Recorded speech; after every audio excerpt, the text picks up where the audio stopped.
Channel Win តែសនិទានរឿងខ្មែរសូមជូនរឿងអាសូរកាយអាបគ្រូចិញ្ចឹម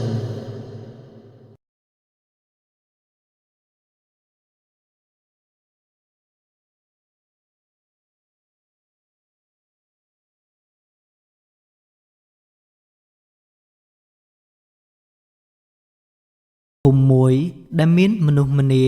រស់នៅយ៉ាងច្រើនកុះករប្រជាជនដែលនៅក្នុងភូមិនោះ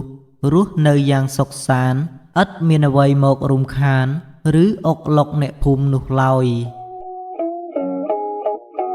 នៅក្នុងភូមិនោះក៏មានផ្ទះលោកគ្រូម្នាក់ដែលមានឈ្មោះថាគ្រូអៀនអ្នកស្រុកតែងតែហៅគាត់ថាតាម៉ោយគ្រូអៀនគាត់មានរបរជាគ្រូកម្ចាត់ខ្មោចម្នាក់យ៉ាងពូកែស័ក្តិសិទ្ធិនៅក្នុងភូមិក៏ប៉ុន្តែដោយសារតែនៅក្នុងភូមិមនុស្សម្នារស់នៅប្រកបដោយសេចក្តីសុខគ្មានទុក្ខគ្មានព្រួយគ្មានខ្មោចគ្មានព្រាយណាវាចេញមកអុកឡុកអ្នកភូមិនោះទើបគ្មានអ្នកភូមិណាមករកគាត់ឲ្យទៅជួយកម្ចាត់ខ្មោចព្រាយនោះឡើយដោយហេតុយ៉ាងដូចនេះគ្រូអៀនគាត់បានគិតឃើញវិធីម្យ៉ាងដើម្បីរកលុយពីអ្នកភូមិពោលគឺគាត់ចិញ្ចឹមព្រាយអាបទុកសម្រាប់ប្រើឲ្យទៅអុកឡុកអ្នកភូមិគ្រូអៀនគាត់ក៏បានពោលឡើងថាហើយអង្ករដាំបាយស៊ីហើយវៃបើគ្មានមនុស្សម្នាណាគេមកហៅទៅរកស៊ីអញ្ចឹងនេះមិនយូរមិនឆាប់ទេនឹងងាប់ជាមិនខានអញគិតប្រើវិធីចាស់ទៀតហើយមើលទៅទើបបាន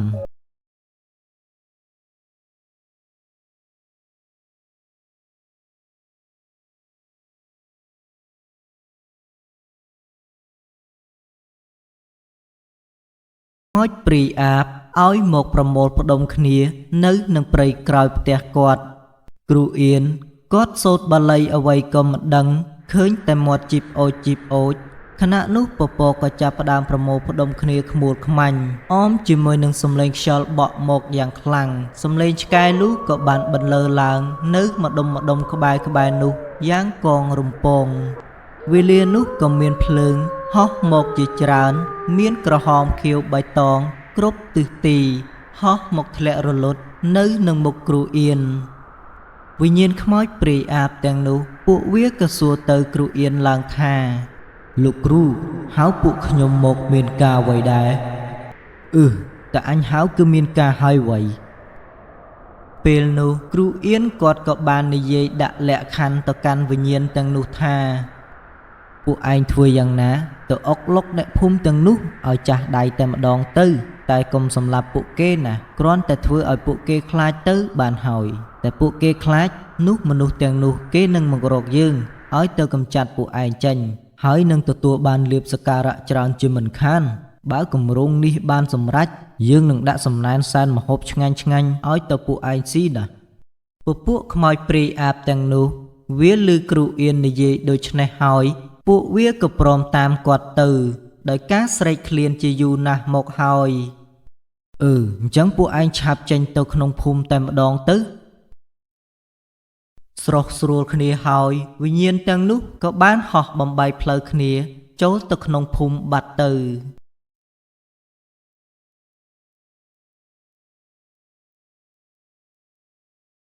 វេលារាត្រីយប់ក៏កាន់តែស្ងាត់មនុស្សម្នានាំគ្នាចូលសម្រាកសម្រានបិទភ្លើងងងឹតសូន្យអស់ប្លែកអីតែផ្ទះពូឈឿននៅមានភ្លើងភ្លឺផ្លុងផ្លឹបផ្លែតខុសប្លែកពីភ្លើងគេដទៃសំឡេងមាន់ទាវាស្រែកឡើងញោកញាក់ធ្វើឲ្យពូឈឿនភ្ញាក់ឡើងរួចគាត់ក៏និយាយឡើងថាហើយកំពុងតែដេកលក់ស្រួលផងវ៉ៃអាមាន់នេះវាមកស្រែកញោកញាក់ស្អីពេលនេះអាឈុយឯងចុះទៅមើលបន្តិចមើលអាបាត់តាមពិតទៅភ្លើងនោះគឺជាភ្លើងអាបដែលលោកគ្រូអៀនគាត់បញ្ជាឲ្យមក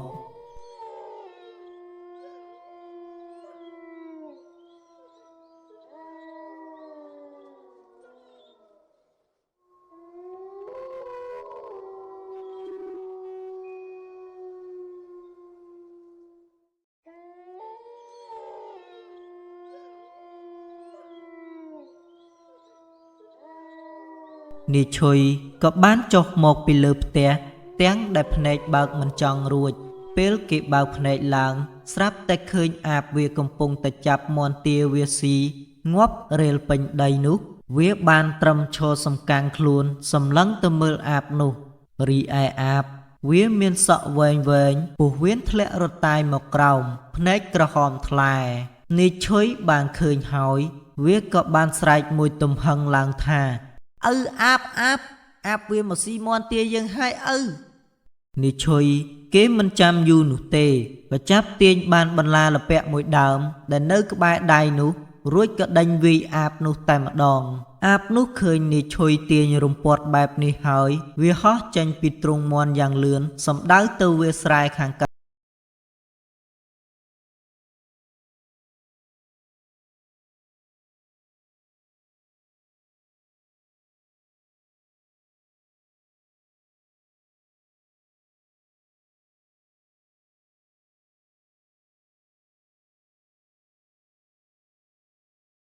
អាបនោះទៅដល់កណ្ដាលវាលស្រែ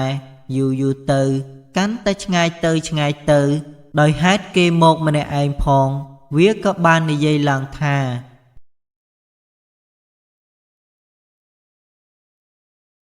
យើមីអាបចង្រៃ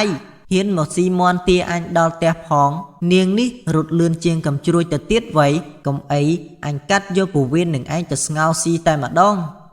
ថាហើយគេក៏បានដើរទៅផ្ទះវិញ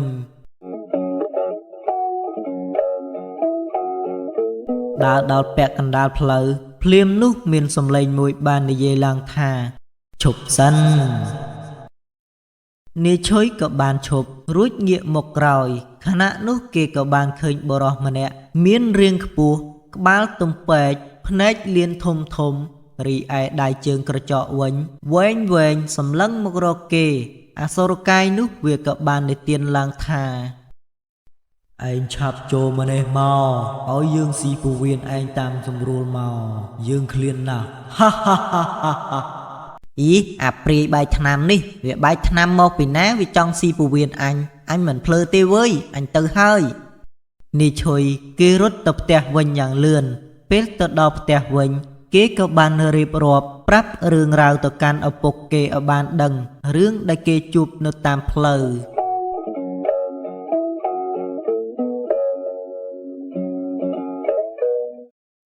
ពូឈឿនបន្ទាប់ពីបានកើតឡើងរឿងរ៉ាវបែបនេះហើយឪពុកកូនទាំងពីរនេះក៏បានមករកគ្រូអៀនឲ្យទៅធ្វើពិធីដើម្បីកម្ចាត់ខ្មោចព្រាយអាបទាំងនោះឲ្យចេញពីភូមិនេះភូមិយើងចាប់ផ្ដើមមានអាបនិងអសុរកាយវាចេញមកអុកឡុកទៀតហើយនៅលោកគ្រូពួកខ្ញុំមកនេះគឺចង់ប្រាប់នឹងអញ្ជើញលោកគ្រូទៅចាំមើលពួកវាមកអុកឡុកភូមិយើងនៅយប់នេះតែម្ដងនៅលោកគ្រូអូមានរឿងចឹងកើតឡើងនៅក្នុងភូមិយើងនេះផងអញ្ចឹងចាំយប់នេះខ្ញុំនឹងទៅចាំមើលទាំងអស់គ្នាតែណែ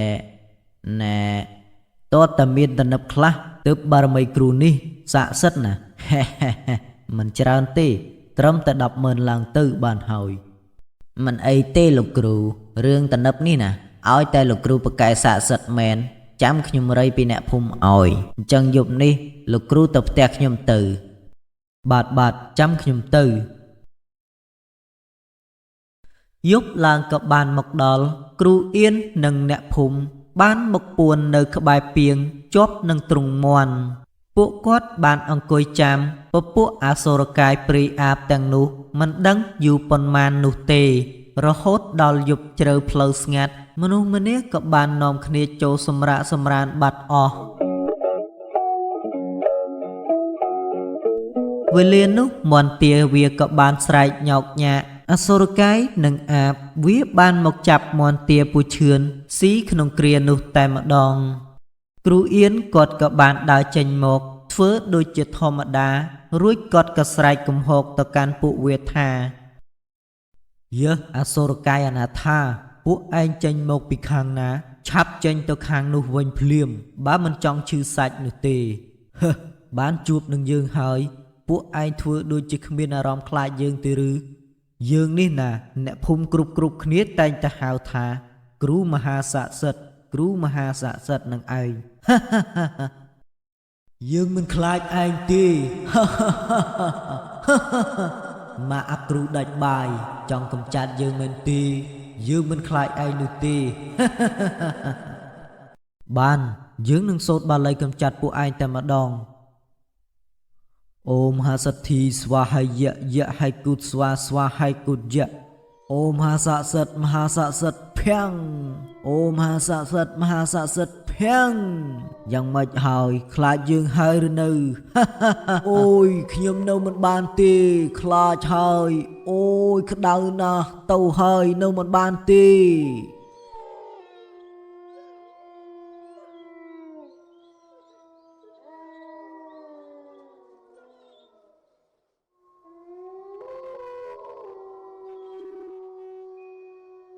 ពួកវាទៅអស់ហើយអញ្ចឹងភារកិច្ចខ្ញុំត្រូវអស់ត្រឹមនេះហើយណែកុំភ្លេចណាពាក្យសន្យាកាលពីព្រឹកមិញបាទលោកគ្រូមិនអីទេចាំព្រឹកស្អែកខ្ញុំនឹងយកទៅជូនលោកគ្រូណាអញ្ចឹងខ្ញុំលាទៅផ្ទះសិនហើយ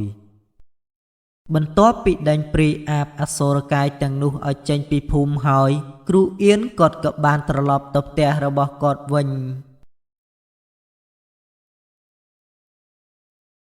ស្អែកឡើងពូឈឿនគាត់ក៏បានយកប្រាក់មកជូនគ្រូអៀនរួចរាល់ប្រាក់ខ្ញុំជូនលោកគ្រូរួចហើយអញ្ចឹងខ្ញុំលាលោកគ្រូទៅផ្ទះសិនហើយណាបាទទៅចុះ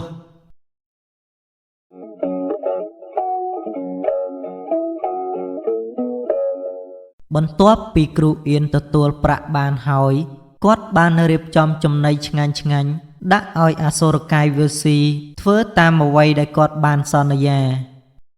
នោះចំជាសយមែនលោកគ្រូអៀនពូឈឿនគាត់មិនទាន់បានទៅណានោះទេ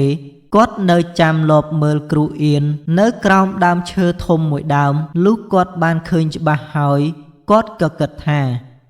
អាយ៉ាគ្រូនេះតាមពិតរៀបគម្រោងជាមួយពពួកអសុរកាយទាំងនេះតើនេះអញ្ចឹងតើបានពេលដេញវារត់លឿនណាស់ដឹងតែចប់ហើយគ្រូអៀនពូឈឿនមិនចាំយូរនោះទេគាត់ក៏បានដើរចូលទៅធ្វើអីនឹងលោកគ្រូចាប់បានស្រេចដូចការសង្ស័យរបស់ខ្ញុំមែនណែហើយនិយាយឲ្យត្រង់ទៅរឿងទាំងអស់នេះណាគឺខ្ញុំជាអ្នករៀបចំឡើងដោយការរស់នៅលំបាកពេកទើបខ្ញុំគិតខុសមួយពេលណែលោកប្អូនណាកុំយករឿងនេះទៅប្រាប់អ្នកភូមិអីណាចាំខ្ញុំរើផ្ទះទៅនៅឲ្យឆ្ងាយពីស្រុកភូមិនេះសង្ឃឹមតាប្អូនអាណិតខ្ញុំទៅចុះបើលោកគ្រូនិយាយអញ្ចឹងទៅហើយខ្ញុំមិនដឹងយកទោសពៃអីពីលោកគ្រូទេណាហើយលោកគ្រូទៅចុះ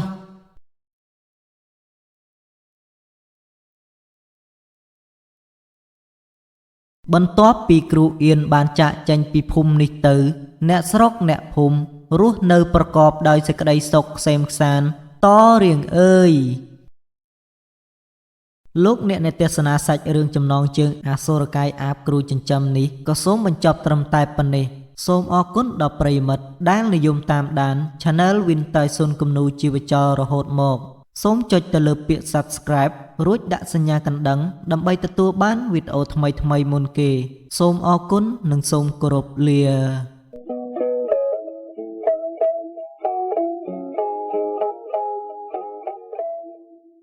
Channel Wintai សុននិទានរឿងខ្មែរសូមជូនរឿងគំនុំខ្មោចនាងច័ន្ទ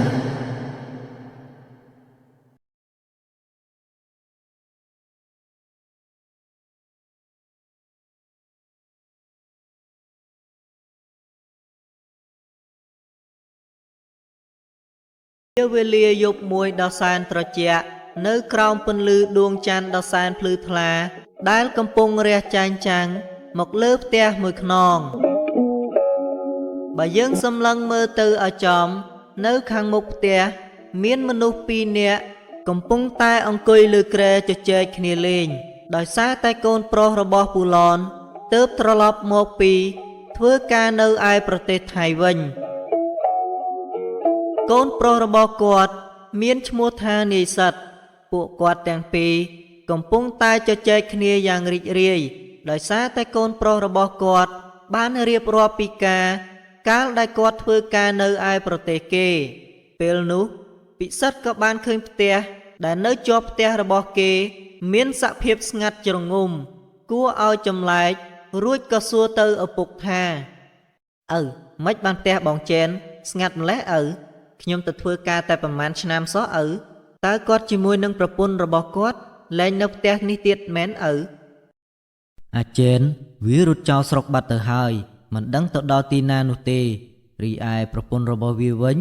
គឺបានស្លាប់ទៅហើយកូនថាម៉េចឪបងច័ន្ទស្លាប់ម៉េចបានជាគាត់ស្លាប់អញ្ចឹងឪហើយបងចេនម៉េចបានជាគាត់រត់ចោលស្រុកអញ្ចឹងមានរឿងអីកើតឡើងទៅឪហើយរឿងនេះគឺវាវែងឆ្ងាយណាស់រឿងអាចេននិងនាងច័ន្ទនេះណានរណាក៏ខ្លាចរអាវាដែរខ្លាចតែឪប្រាប់ឯងហើយឯងមិនហ៊ាននៅផ្ទះនេះតទៅទៀតនោះទេមើលទៅខ្ញុំមិនខ្លាចទេឪខ្ញុំធំប៉ុនឪទៅហើយទៅខ្លាចស្អីខ្មោចនឹងឪចាំឪនិយាយឲ្យស្ដាប់ចុះអញ្ចឹងរឿងនេះគឺវាកើតឡើងកាលពី1ឆ្នាំមុន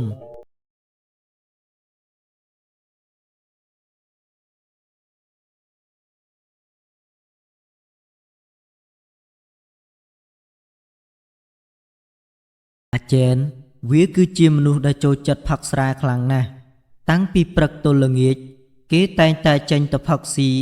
ដើរលេងសប្បាយជាមួយនឹងមិត្តភ័ក្តិរបស់គេរាល់ថ្ងៃហើយពេលត្រឡប់មកផ្ទះវិញនៅយប់ជ្រៅ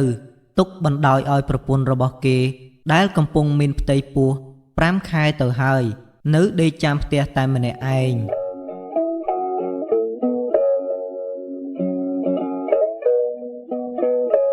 កាលពីពួកគេទើបនឹងរៀបការហើយថ្មីច័ន្ទគេអាចទ្រាំរស់នៅជាមួយនឹងចេនបានតែយូរទៅក៏កាន់តែពិបាកទៅរាល់ថ្ងៃរហូតដល់នាងច័ន្ទទ្រាំលែងបានថ្ងៃមួយចេនក៏បានរៀបចំខ្លួនរៀបនឹងចេញទៅផឹកស៊ីទៅហើយតែនាងច័ន្ទឃើញក៏ខាត់មិនឲ្យគេទៅព្រោះនាងមានផ្ទៃពោះផងពិបាកនឹងធ្វើកិច្ចការងារផ្ទះដូចជាកាប់អុសដាំបាយជាដើមពេលនោះច័ន្ទក៏និយាយទៅកាន់ចេនថា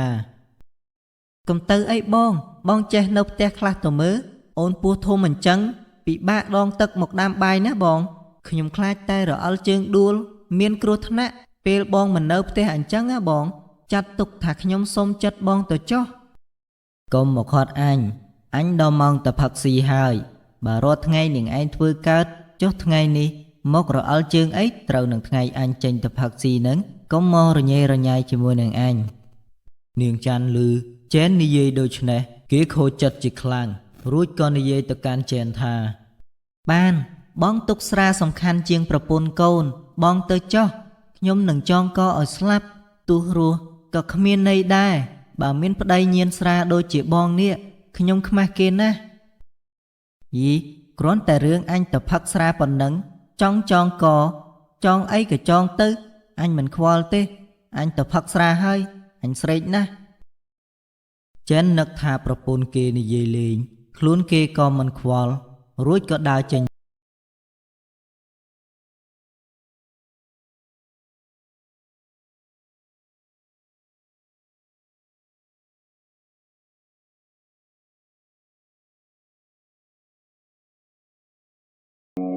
ចំណែកឯនាងច័ន្ទជាប្រពន្ធវិញ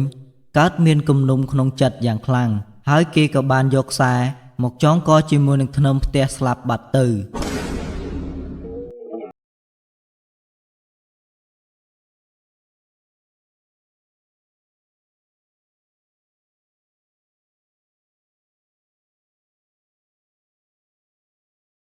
ពេលចេនត្រឡប់មកពីផឹកស្រាវិញគេឃើញប្រពន្ធរបស់ខ្លួនចងកស្លាប់ក៏មានអារម្មណ៍ថាសោកស្ដាយជាខ្លាំង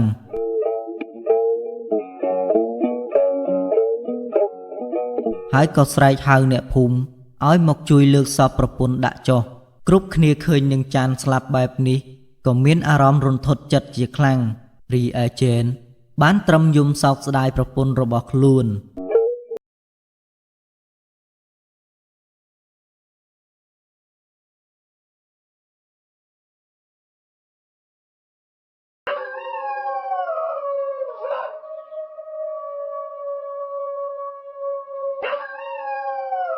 តាំងពីថ្ងៃដែលច័ន្ទគេស្លាប់មក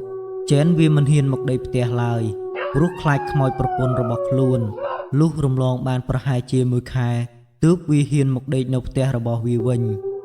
រីឯឆ្កែវាតែងតែលូជារៀងរាល់យប់សូម្បីតែឪក៏ត្រូវខ្មោចនឹងចាន់លងដែរ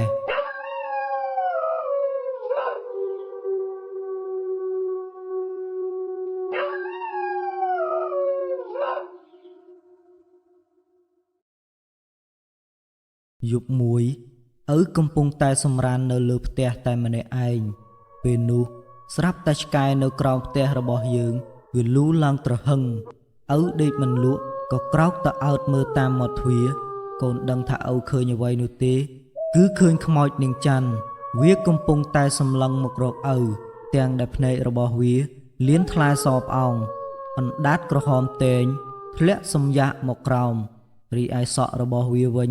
សំពងគួរឲ្យខ្លាចរួចវាក៏សួរមកឪថាពូឃើញប្តីខ្ញុំទេពូខ្ញុំបាត់មិនឃើញគាត់មកផ្ទះយូរហើយពូតើពូឃើញគាត់ទេអញមិនដឹងនេះទេវើយពេលនោះឪក៏ចូលទៅក្នុងផ្ទះវិញហើយឆ្កែវានាំគ្នារបស់វាលូរហូតទល់ភ្លឺ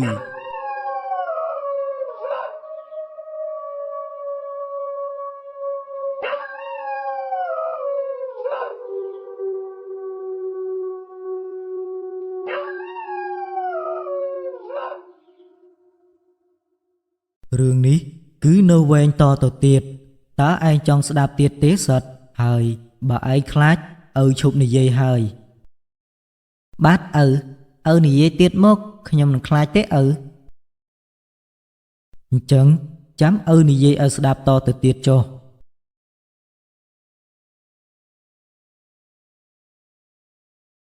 នៅយប់មួយទៀតមីងច្រឹបរបស់ឯងបានមកលេងផ្ទះរបស់យើងលុះគាត់ដើរត្រឡប់ទៅផ្ទះរបស់គាត់វិញគប់ជួនដើរកាត់មុខផ្ទះរបស់ច័ន្ទពេលនោះស្រាប់តែខ្មោចនាងច័ន្ទក៏បានលេចចេញមកនៅនឹងមុខផ្ទះរបស់វាមីងឯងឃើញហើយពេលគាត់ទៅដល់ផ្ទះវិញដេកឈឺ3យប់3ថ្ងៃទាល់តែយកទៅឲ្យលោកស្រោចទឹកឲ្យទើបបាត់ខ្លាចខ្មោចនាងច័ន្ទតាំងពីនោះមកមីងរបស់ឯងលែងហ៊ានដើរកាត់ទីនេះតទៅទៀតរហូត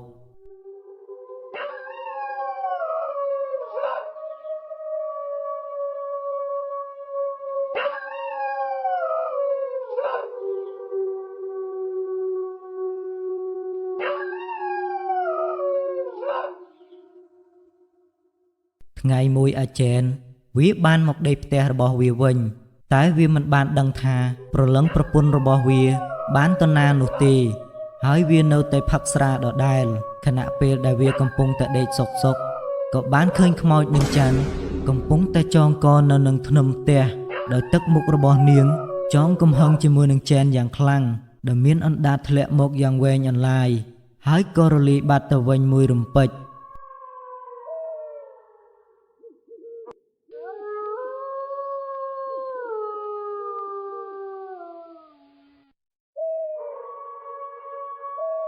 ពីមួយយប់ទៅមួយយប់ច័ន្ទលងចេនមិនឲ្យបានដេកសោះឡើយរហូតដល់ចេនទ្រាំលែងបានក៏លួចរត់ចាកចេញពីស្រុកភូមិនេះបាត់ទៅមិនដឹងទៅដល់ទីណានោះទេចំណែកឯប្រលឹងរបស់នាងច័ន្ទវិញឪនិងអ្នកភូមិក៏លែងបានឃើញវាតទៅទៀតដែរ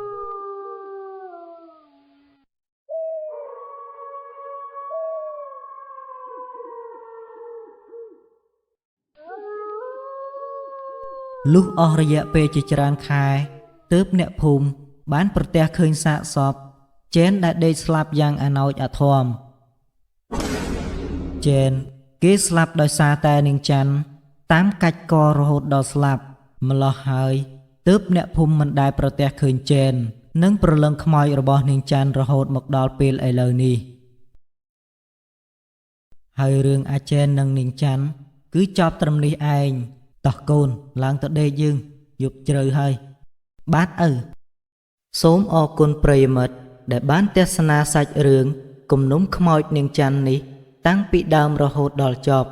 ប្រសិនបើបងប្អូនស្រឡាញ់និងចូលចិត្តវីដេអូនេះសូមជួយចុច like និងជួយចុច Subscribe Channel រួចដាក់សញ្ញាកណ្ដឹងដើម្បីទទួលបានវីដេអូថ្មីៗពី Channel របស់ខ្ញុំបាទផ្ទាល់សូម